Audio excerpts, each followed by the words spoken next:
Hey, everyone. Welcome to the Do the Thing podcast. This is your host, Stacey Lauren. All right, you guys. Well, this is another Do the Thing moment. I swear, I tell you, there's these moments that you just know things are meant to happen. And this is one. I was recently at a podcaster meetup and got reconnected to someone who introduced me to my next guest. And the minute he did, and I got to look at her stuff, I was immediately in love and realized just all the synchronicities that we have. And so I'm really excited to just dive into her and her story and how she's helping people and just the impact that she's making in the world. And so I am so excited to welcome Lauren to the show. Hey, Lauren. Hi. And it's same. I'll just say same. Yeah, it's amazing, right? Because we have a podcast, now we've met, and now it's who knows what's going to happen from here. And I feel just so honored to have this time to be able to explore this stuff with you. Yeah, I'm very excited to do the same. I can't wait to have you on my podcast, 52 Weeks of Hope. There's a lot of synchronicities here for sure. Okay, let's start off for the listeners and let's share your story. I'd love to hear all about you.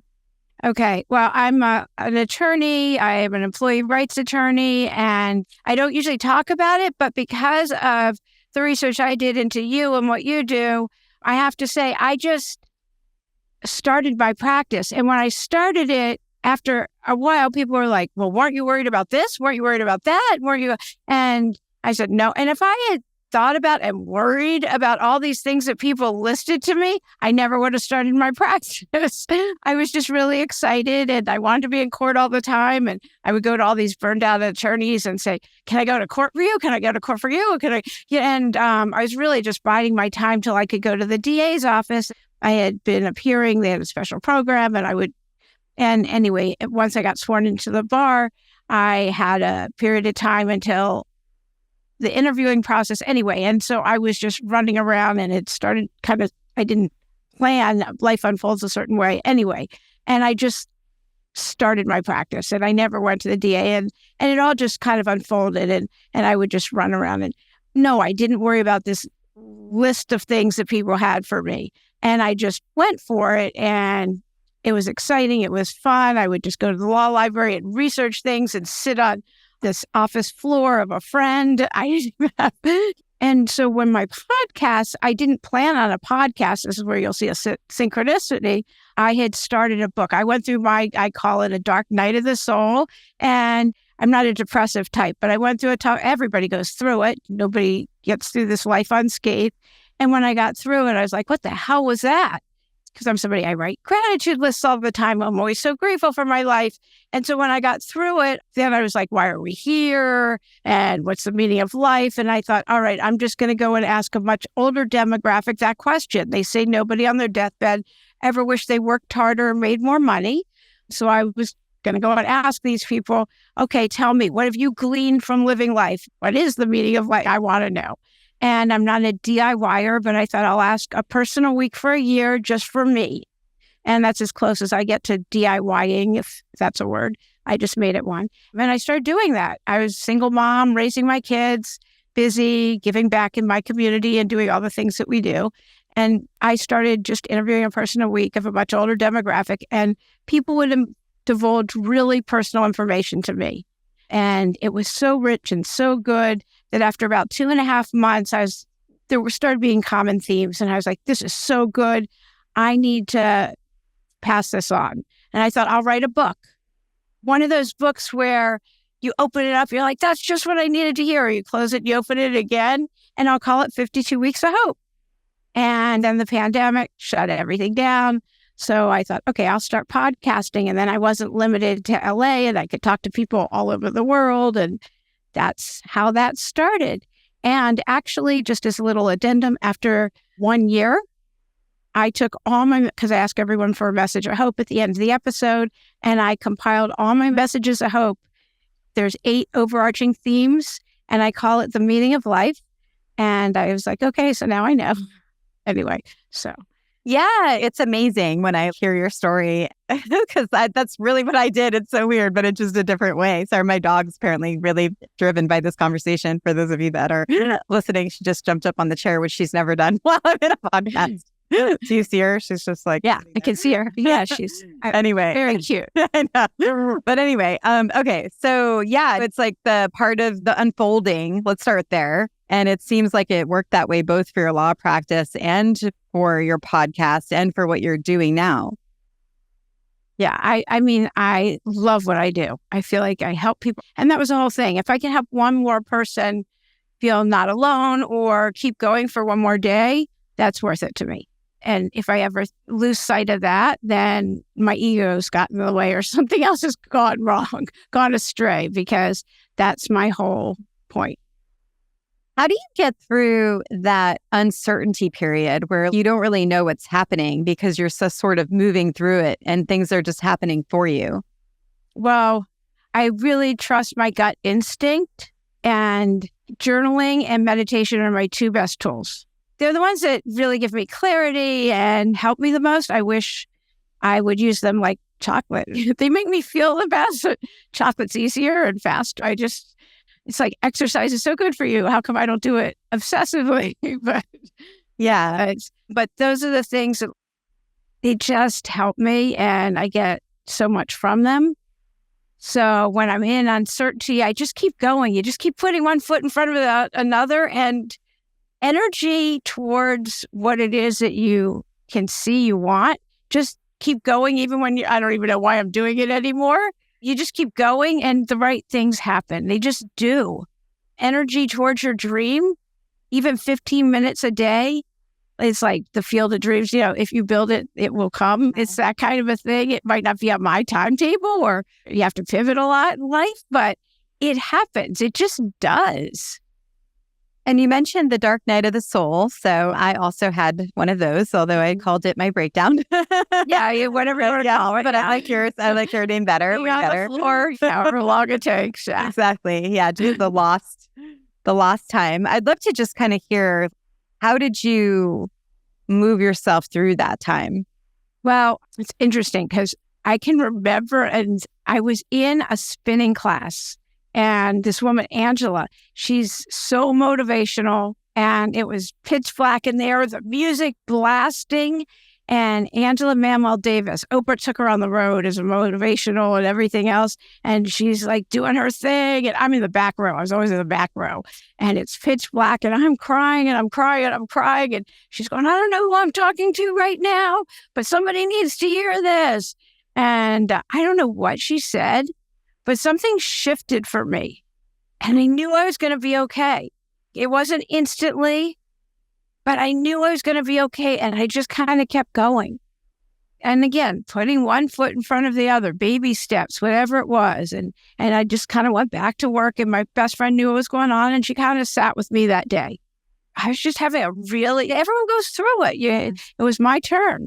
And it surprised me, the depth of it, because my kids, from the day my daughter, who's the oldest, was born, I was surprised that I could go through it as a mom, because they've always given me such joy and filled me so much. And yet here I was, a mom, and still I was going through it. So circumstances still happen. Life still happens. So yeah. And I got through it. You just go through it. You get through it. It is what it is. Yeah. And I really feel what you're saying with hearing that message of, I don't know who needs to hear this, and then that's the thing that shifted you. And it's kind of cool, right? Because we're both podcasters now. And now potentially we're the ones, whether it's us or our guest, is the one that's giving that message to someone. And I think that's just an interesting connection point to see. And I'm talking to you, whoever's listening, that is thinking about putting your voice out there in the world, right? You just don't know what you know and what you have inside of you and what that experience is and who's going to connect to that. Yeah. And it's finance and romance. And you don't know, you can never judge anyone's outsides by your insides, or your insides by their outside. You have no idea what's going on with anyone ever. I know that somebody who worked in my office once was always like, oh yeah, Beverly Hills attorney or this and that. He had no idea where I came from or anything. I mean, I'm somebody, I used to be on the streets. I came from the streets and got off the streets, got educated, very good education, by the way. I could use that story to get scholarships once I was off and everything else, and went to very good schools, and I'm well papered and everything else. It's no It doesn't insulate me, but I never forget where I came from, and I've always given back, and I'm always grateful, which is why it surprised me when I go through things, because I'm so grateful. I know exactly where I came from, and I'm always giving back and helping people. But you don't know anyone's story. You don't know where they come from. So you can't assume anything about anyone ever. So yeah, it's one person. It's like a thorn in my side. When I found out that he was always thinking that about me, I was like, just ask. Yeah, you don't know. Yeah. Are you open to talking more about that time in your life when you were on? No, I'm an open book. I'll talk about anything. Okay. I don't care. Yeah. You can listen to my first episode, when they're like, oh no, you have to tell. And I'm like, I'm not going to say anything. So I did this perfunctory little 10-minute thing, and I knew it sucked. I just knew it did. And then I was like, fine. And so I just went blind. I just told my story and set it off, and I didn't listen to it. And I was like, whatever. And it's, people evidently, they really relate. You don't have to come from where I come from, but it's the feelings. Like, no, I used to be strung out, drug addict, an alcoholic, and I've been in recovery for decades now. So that's what it was. But I went low, low, low. And I didn't know there was a way out. I didn't know there was hope. I didn't know there was anything. So I'm one of those people that's really, really lucky. I ended up in rehab and got hope. And from that day forward, I've been clean and sober. So that's what that is. I know how lucky I am, but I also give back all the time. I mean, whenever anybody wants help. I used to be really quiet about it for a very long time. But after I released that a few years ago, I was like, okay. Yeah. I mean, it's incredible to know that you came up from that, right? And then now you're able to help people because you've lived that experience. And so whether they've gone through that or not, you have a different frame from the way that you're able to speak from. Yeah. I mean, when my kids were little, I was like, what if somebody thinks I just got sober and they don't want me to drive carpool? It was like stuff like that. But it was just stupid because I'd already been sober probably 15, 20 years and clean. And then I come to find out some of them I should have been worried about. So yeah, they're the ones. You never know. You never know. I'd love to hear more about 52 Weeks of Hope. So I love hearing about the first podcast episode because I have a similar experience where it was like, oh my God. And actually, if someone even said, don't publish that, you need to have, I did it in my car and they're like, the sound needs to be better, all this stuff. And then I didn't listen to them. And then I didn't realize just that one episode by me publishing it has helped so many people start their own podcast because they got to see the imperfect part of it. And so I'm just curious, just even how you were able to overcome that, being able to just put yourself out there in that way. I mean, you have to be authentic. You got to be, okay, so here's how I did it. I thought I could get hit by a bus and die. That's how I did it. And when I've come to realize is nobody's paying any attention to me. It doesn't matter what I say. Nobody is paying attention to me at all. It doesn't matter what I say. Nobody's paying attention to me. Nobody's paying attention to you if you're listening. Nobody cares. Everybody goes, oh, really? Maybe somebody will go, oh, wow, that's an interesting fact. And then they move on. Nobody cares.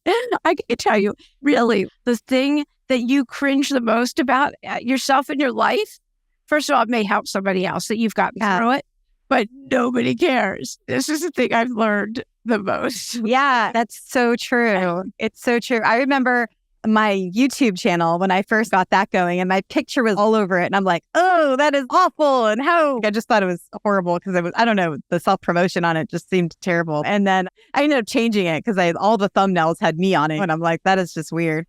And nobody cares. I think that's where it goes. Nobody notices what you notice. Yeah, no one cares. That's the bottom line. No one cares. Everyone's thinking about themselves and the things that are cringiest to you. And then when I started talking about imposter syndrome, that helps everyone too when I talk about my imposter syndrome. But really high-performing women suffer from imposter syndrome. Michelle Obama talked about it. I've done so much research on this because it was one of the first blog posts I wrote, not about somebody I interviewed.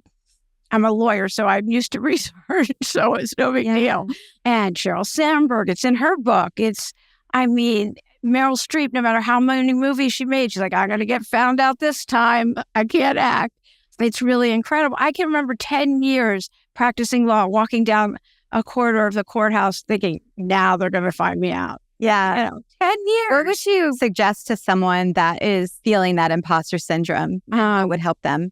What helps is name it to claim it. As soon as you name what is going on with you, say, I'm feeling imposter syndrome, which is fear, 50% of it dissipates. And so as soon as you identify the fear, the feeling, and I did not grow up talking about my feelings, my little cheat on this is Google feelings chart. And there are so many to choose from. There are so many. And just look at that and see which one that you're probably feeling.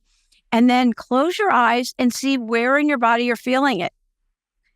And there's some place in your body you're feeling it, and stay with it. Stay with the feeling, breathe into it, and it'll move.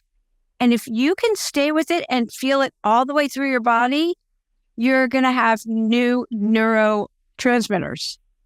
You develop new neurotransmitters, and you won't have that exact experience again. You will grow from that experience. And then you walk through it. You got to walk through it.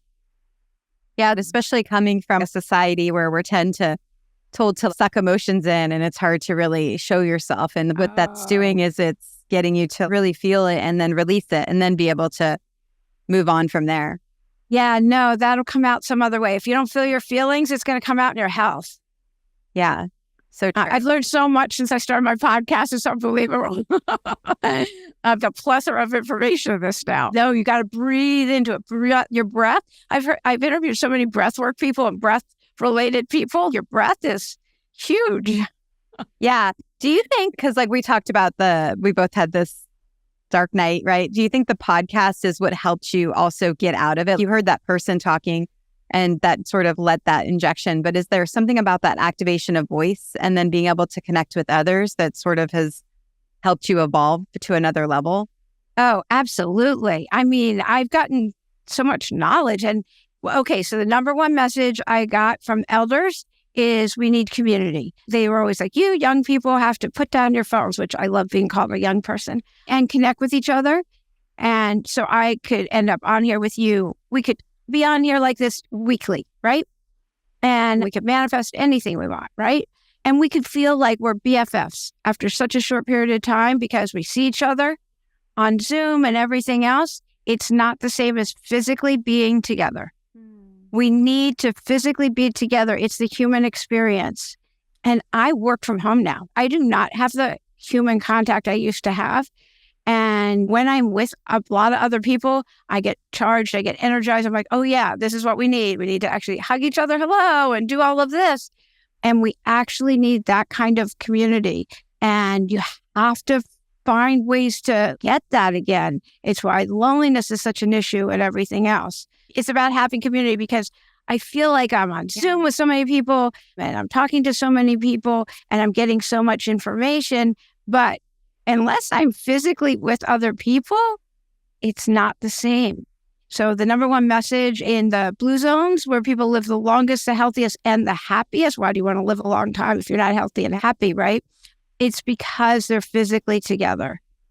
What are some other common themes that you noticed from the people you interviewed from your podcast? They're of service. They are of service to others. Everything isn't about love and service. It's not just community, but love and service is the other thing. I do a lot of service work and I never want to go. I was just talking to my daughter about this. She had gone to feed homeless or hungry. I don't know. She was doing something. It was through her work and she was so happy and she had loved it so much.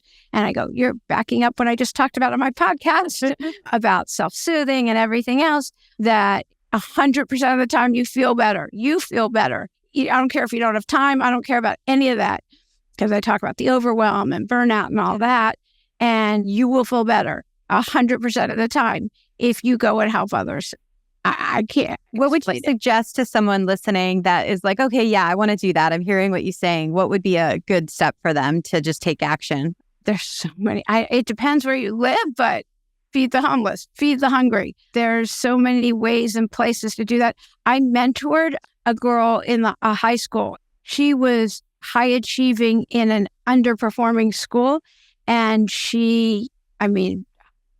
very poverty-stricken family. The family made $10,000 a year for 4 people living in one room. And she'd never met anyone who had been to college. So I mentored her for a number of years through high school. For the college application process and scholarships and all of that. And she'd never been to a restaurant, all of that. So I took her out once a week and I had to sit through traffic. It wasn't a good neighborhood. My husband was always sure I was going to be shot like when I went downtown and everything. And it was very time consuming. And every time I left there, I felt great. I mean, there's so many areas to help. Call your local churches, universities, synagogue. Oh my God, the universities. Any student from another country, they have no one here. So many of them, they have nowhere to live. Some of them, there are just so many places that these people, they need help. And so, military, and the military, by the way, the VA, there's lots of places where you can help. And also you could help them with childcare. People need help walking their dogs after they're in an accident. There's so many ways to help. What's another theme? Okay, so if you have a dream, then goes perfect. I love your podcast. I love everything that you do. I love your acronym, all of it. Okay, so if you have a dream, something you want to do, life's in session. This is not a test run. This is it. This is your time. If you have a vision or something you want to do, there's a reason it's in your mind, do it. This is it. And like I said before, nobody's paying that much attention. Go for it. Even 15 minutes a day towards that dream gets the energy going. I don't know how life rises up to meet you once you start putting energy towards that dream or goal. I mean, I remember when I started dating, I thought, I've been through some stuff. So I'm sure now that I've started to date, the perfect person will come to me. No, but eventually I manifested my husband. I always say I manifested you. So it did not happen right away, but it happened. Okay, so now you have to share how you manifested him. How did that work? Sorry, I did listen to your podcast. Mine was a dating app. So yes, I was sure I would just meet him wherever, but I didn't go anywhere. And I was not, as a single mom, going to just hand out my number or give it to somebody. So yeah, but I used a professional. So great. Shout out to Evan Mark Katz. So amazing. Yeah, Evan Mark Katz is amazing, but there's plenty of other people too. I know. Ariel Ford also has feelingization things you can listen to for free on her website. Okay. One of my, amazing. Plenty of things you can do. And when you said manifested, so did you do a certain practice to be able to bring him in your... Yeah, I wrote qualities I would want, not physical, but the qualities that I would want in a partner, not what I didn't want. They were all in the positive. And I was told to include monogamous and straight, which were 2 qualities that wouldn't have crossed my mind. But to me, those were a given. Nothing is a given. And so I included those. And family-oriented, generous, that I respect, and he respects me because I get bored easily. And a good guy. Love that. And so what else are you doing with 52 Weeks of Hope?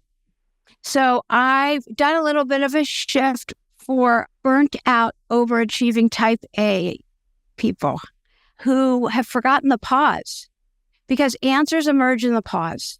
And if you're doing, you're never going to get your answers. I am in a 2-year mindfulness meditation teacher training that is just absolutely amazing. And the only reason I'm doing a mindfulness meditation teacher training is to keep me meditating every day. People are like, why are you doing this? I go, so I keep meditating. Yeah, it's true, right? Because when you are able to learn it that deeply and with people that are doing it too, it probably helps you stay focused and to be able to do it.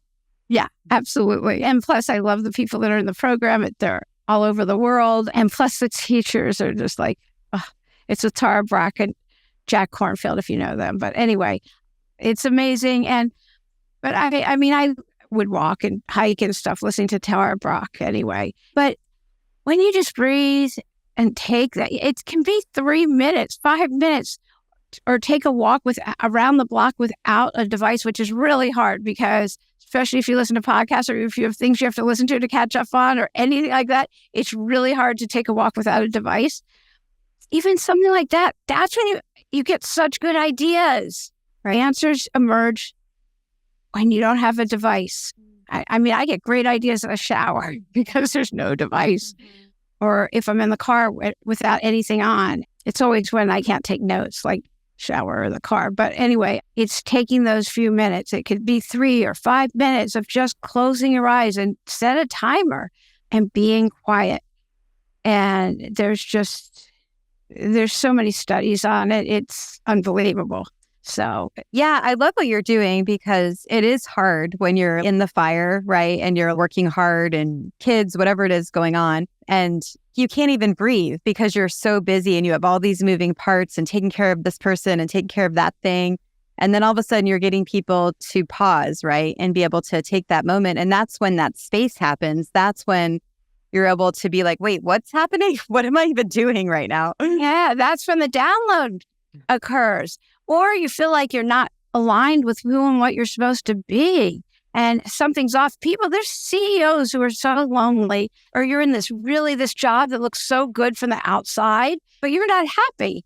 You're lonely. You're not doing what it is you really want to even do. You're working so much. You could work 3 days a week, make even more money, and be happy and see your friends and laugh. Remember, as I changed my intro to, do you want to laugh from your gut again? Remember that? Remember laughing with your girlfriends, just laughing? I mean, who does that anymore? That's what we should be doing. And you can, but it's a matter of what is it that fills you with joy? Yeah. What do you really want to do? And getting clarity on that requires getting quiet. What do you love? What makes you really happy? And that requires a pause and a breath. And I say, you don't need to add to your to-do list. How about a to-don't list? How about just getting quiet? So that's what I've been doing with my podcast lately. And I interviewed today's episode is our mutual friend, Joe, who, by the way, is very big on this. And he takes time and he's regimented, actually. And it took his own, everybody has their own moment where you're like, ooh. And mine actually came, somebody I was talking to try to help me with this said, and I said, you need to pause. And he said, oh, you clearly don't have a 2 and a 4-year-old. And that's when my head went, oh, wait a minute. It was when my kids were really little in elementary school. And I got a call from the doctor saying I needed a blood transfusion. And I had to go to the hospital. And I was like, what? Because I'm always healthy. And I was like, what are they? And I can remember driving to the hospital going, do I have time for this? I don't know. I should go to the office instead. And it was actually when I was like, do I go to the hospital or do I go to the office or court or whatever it was? And I was like, okay, that was my moment when I was like, okay. And I actually started taking quarterly long weekends, 4-day weekends, and going and doing a recharge for me. I would just hire somebody, it takes a village to help me with the kids and the dog, the kids, the dogs. How do I get somebody else to go stay at the house so I could recharge? And that's actually when I learned to start meditating. And I would just go and breathe. It's when I learned. I had to fill my mask up first, just like on the plane they talk about.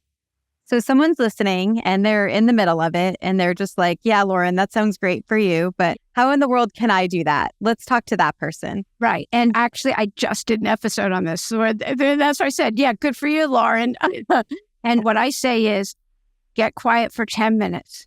10 minutes. Take 10 minutes and fill up your tank. Because meditating for 5 or 10 minutes, it is unbelievable how it recharges you.